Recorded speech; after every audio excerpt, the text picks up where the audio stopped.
Hey everybody, I'm Rich and this is Beekeeping with Rich.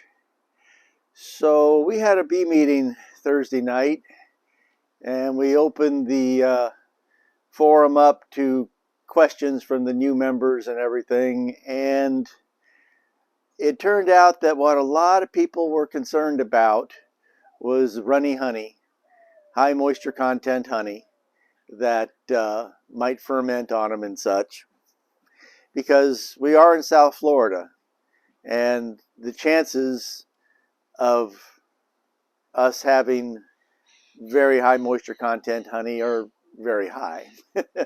uh, it is not unusual to have capped honey down here that could be 20% moisture content. But we're going to talk about that topic. What do you do with the high moisture content honey in a couple of minutes. First, we're going to talk about how you might get your moisture content down if you have to extract honey that has both capped cells and uncapped cells.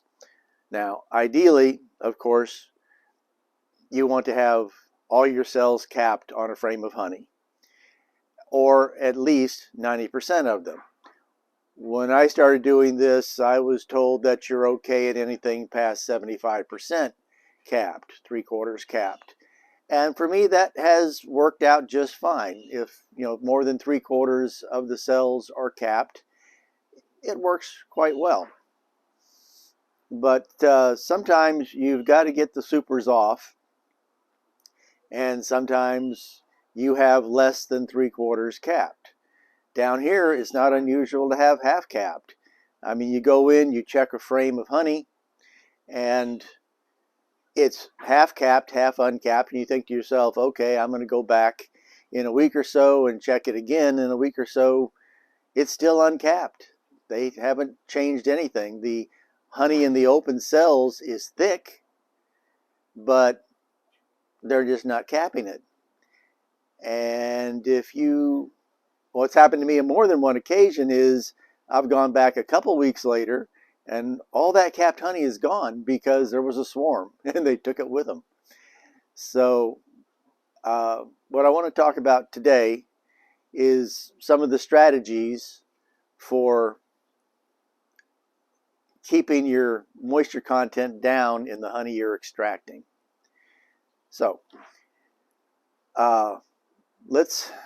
this is a cell, because that's all a cell is anyway, is a jar. The bees put nectar in it and they evaporate it, and they put more nectar in it and they evaporate it, and they put more nectar in it and they evaporate it, and it gets up into this area and it's been evaporated and it's nice and thick, and hopefully they put the lid on. But sometimes they don't, they leave it off. In our high humidities down here, 80% is quite common, that surface will stay kind of on the damp side. But it's all a matter of some techniques. If you take out a frame of honey and you look at it and it's half capped and it's half uncapped, what you really have to look at is those cells. If those cells are only half full, you probably should just put the frame back in and let them fill it on out. If the frame is filled all the way up to here, and when you tip it sideways, nothing comes falling out, no nectar comes sprinkling out, and you give it a little shake and nothing falls out, at least you're at a position now where you can take further steps. And this is what we're going to talk about here. So if you have a 50% capped and 50% uncapped frame, but when you turn it sideways, no nectar goes dripping out, and it looks thick, then I encourage you to go, if you need to harvest, go ahead, bring them in. First time I did this particular system, I just did it with a cardboard box, but then I realized that you can just use empty supers as well. You can put your frames loosely, not 8 frames in an 8-frame box, but more like 6 frames in an 8-frame box, above a bottom board. You turn a fan on it to blow through here and blow out here. You're not putting anything on the top, but let the fan blow in here and blow out there. Stick a dehumidifier, a small one-room dehumidifier next to it as well. Do this in, of course, an air-conditioned space. I was able to put mine, not only is my house air-conditioned, but we have an unused back room that also has a room air conditioner in it. And I turned the room air conditioner on, which sucked more moisture out of the air. I kept the door closed. I put a towel on the edge of the door because I didn't want it sucking in from the rest of the house. So lower humidity air inside, the AC in there sucking out even more humidity, the dehumidifier sucking out some humidity, and the fan blowing over the frames. And you can stack this 5 high, it wouldn't matter, blowing over it, and you can leave it like that for a few days. Now you start getting into the question, wait a minute, you really need to extract your honey within 2 days of harvesting it down here, particularly. If anybody in the northern part of the country is listening to this, you may not even have small hive beetles where you are. But down here, there's always going to be small hive beetle eggs on your frame somewhere. So unless you're going to put your frames in the freezer before you start this, you've got kind of a narrow window of opportunity to try to dry some of this out. Now, sheer blind luck or whatever, I dried this stuff out for 3 days and I didn't get any beetle damage. No beetle larvae started hatching out. I think it was just pure luck because you can't count on that down here. If you have significantly wet open cells, you probably need to put it in the freezer for a couple of days to kill off any larvae before you start this drying process. I haven't had to, but sooner or later that day is going to come, knock on wood. But you can dry out your cells enough so that you can then extract and have a pretty good chance of getting honey that's below the 18.6% mandated by the USDA. Other things you can do, of course, is if you happen to have dry honey. I don't think anybody down here really has dry honey, and I'm sure the commercial honeys you buy have all been adjusted to that 18.6% or really close to it, because greater volume, greater sales. But if you do happen to have honey from a friend that's really thick from somewhere else, you could mix some of your honey with that to bring it up to 18.6 with. Not 17? It's 18.6 is the USDA standard. But how do you judge all that? Well, it's judged with a refractometer. About a $30 device that you should get and you should learn how to use. Because, and I don't have mine with me, I went looking for it a few minutes ago and it's not where it's supposed to be. I'll find it. But there's other techniques and other things you can do. And we're going to go through some of those. One thing you can do, if you've absolutely got to get those supers off of your hives now, no matter that some of the stuff isn't sufficiently dried out, there's a couple of tricks you can use.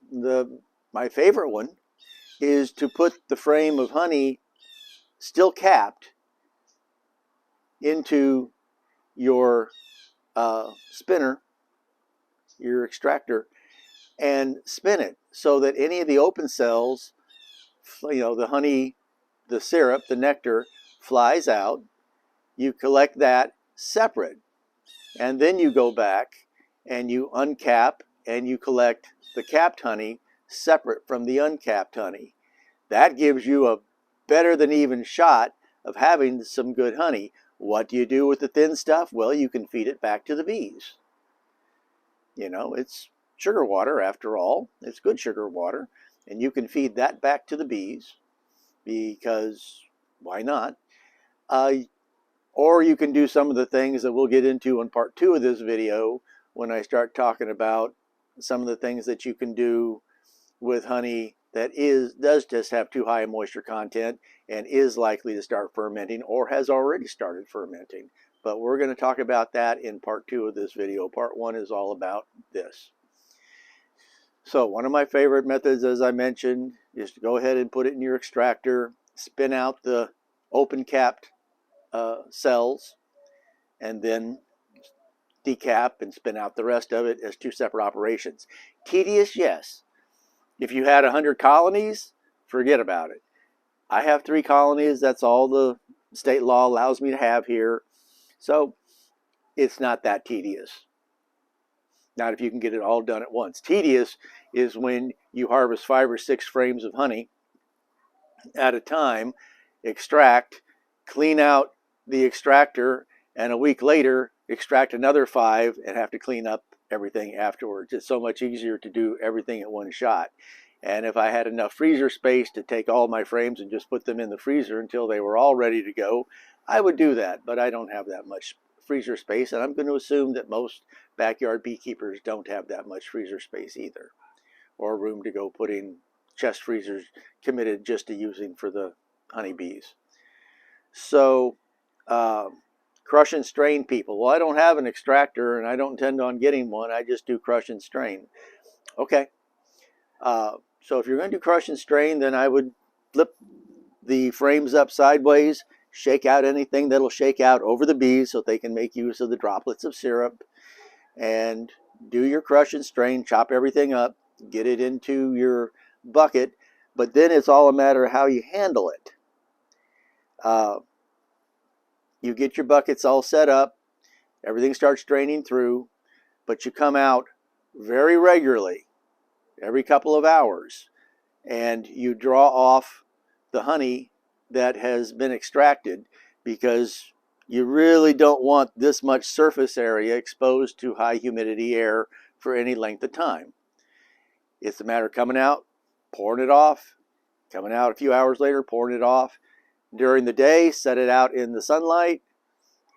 Morning or evening, have it inside the house where you have lower humidity. The overnight definitely needs to be in the house, because you're not going to be coming every couple hours to pour off whatever's there.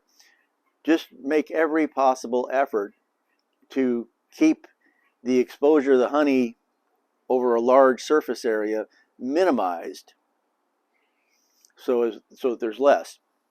Now, if you're a commercial operation, there's all kinds of fancy tricks and equipment. You blow air across a big surface area in a temperature controlled room, in a humidity controlled room, and all that sort of thing.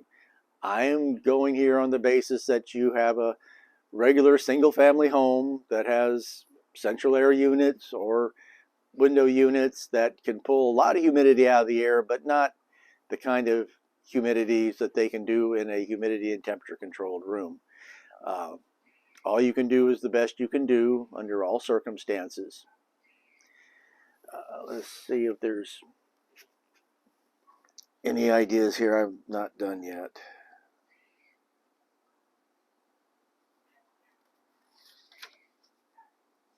Yeah, I think I hit most of those points that I wanted to make. This, of course, is the main one. Put your frames that have a mixture of capped and uncapped. Blow air in through here, let it come out here. Dehumidifier in a sealed space. An unused back bathroom is even better because it's a smaller space.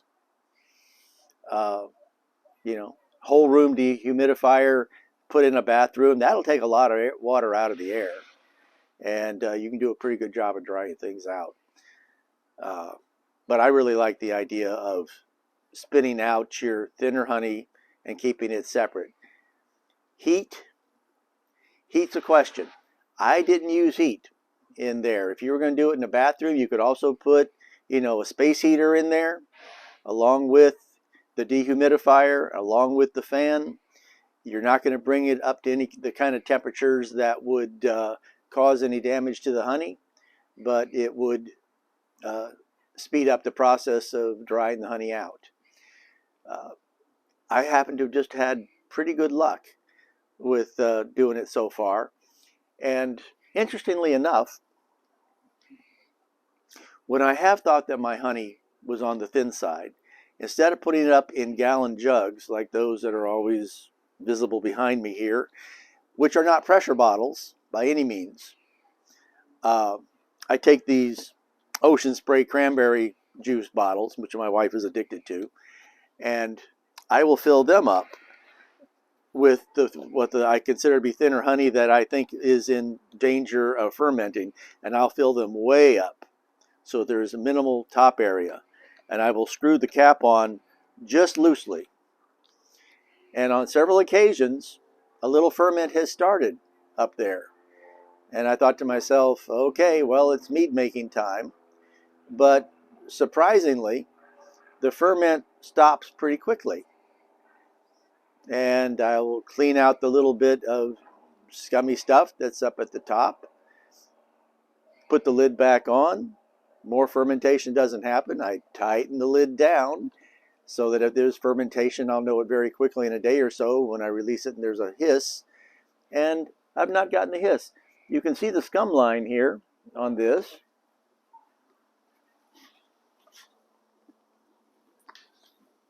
You can see the scum line up here. This was a result of some fermentation. But that got cleaned off. And the rest of this honey is just fine. I have no idea. I find no literature on that. But I have 3 jars like that all work exactly the same way. A small amount of initial fermentation, and then it stopped. And that goes completely against everything I know about fermentation. I guess I don't really have an answer for it, but it's simply an observed phenomenon that's happened here. And again, like I say, we're in South Florida. You might wonder why I'm in a hoodie. Well, yesterday's high temperature was 90 degrees. And about 2:30 yesterday afternoon, a cool front came through. And the temperature dropped 30 degrees in about 2 hours. And the temperature this morning is 49 degrees. So yeah, I put on a sweatshirt to be a little warmer here. It'll be back up into the 70s here before too long. But this is going to be the end of part 1 of this video. How to hopefully prevent you from having honey that's too runny. And part 2 of this video is going to be, what do I do with this stuff that is too runny?